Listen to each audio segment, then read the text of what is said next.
എല്ലാരും ഒന്ന് കൈവച്ചോ, അതെല്ലാം കൈവച്ചോ.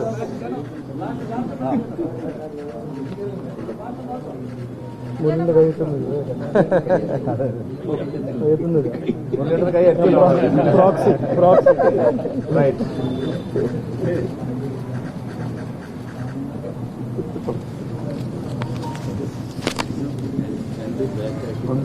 രണ്ട് ബാച്ചായിട്ട് മതിയായിരുന്നു. അല്ല, എല്ലാവരും ആ നോമിനേഷൻ കൊടുക്കേണ്ട ആൾക്കാരെ ഒന്നും കൂടി അല്ല രണ്ടും ഒന്നിച്ച്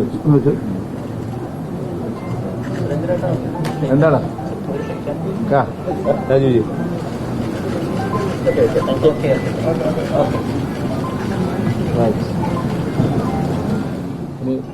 റിട്ടേണിംഗ് ഓഫീസറാണ് പറയേണ്ടത് ബാക്കി കാര്യങ്ങൾ. ബിജെപിയുടെ ഈ സംഘടനാ വർഷത്തിലെ സംസ്ഥാന അധ്യക്ഷന്റെ നോമിനേഷൻ സ്വീകരിക്കുന്ന ചടങ്ങാണ് ഇവിടെ നടന്നത്. നോമിനേഷൻ സമർപ്പണം കഴിഞ്ഞു. ഈ സംസ്ഥാന അധ്യക്ഷ സ്ഥാനത്തേക്ക് ബഹുമാന്യനായ രാജീവ് ചന്ദ്രശേഖരനെ സപ്പോർട്ട് ചെയ്ത് മുൻ സംസ്ഥാന അധ്യക്ഷൻ ശ്രീ കെ സുരേന്ദ്രൻ, ബഹുമാന്യനായ കേന്ദ്രമന്ത്രി Suresh Gopi, Shri George Kurian, V Muraleedharan, Shri Kummanam Rajasekharan, Shri P K Krishnadas, Shri A N Radhakrishnan, Shri M D Ramesh, Shri Krishnakumar, Shri P Sudheer, Shrimati Shobha Surendran, doctor K S Radhakrishnan, P Ashok Kumar, professor V T Rama, Shri B B Gopakumar, M A Abdul Salam, K Ramanpillai, M V Gopakumar, Shri V V Rajesh advocate, ഇത്രയും ആളുകൾ ആണ് പ്രപ്പോസ് ചെയ്തിരിക്കുന്നത്.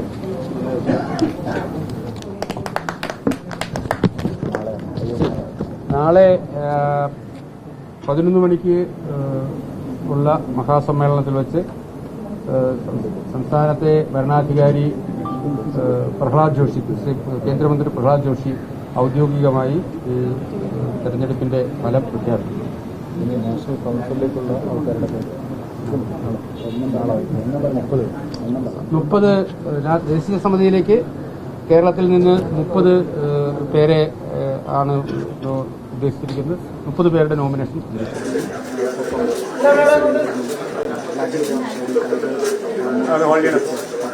Thank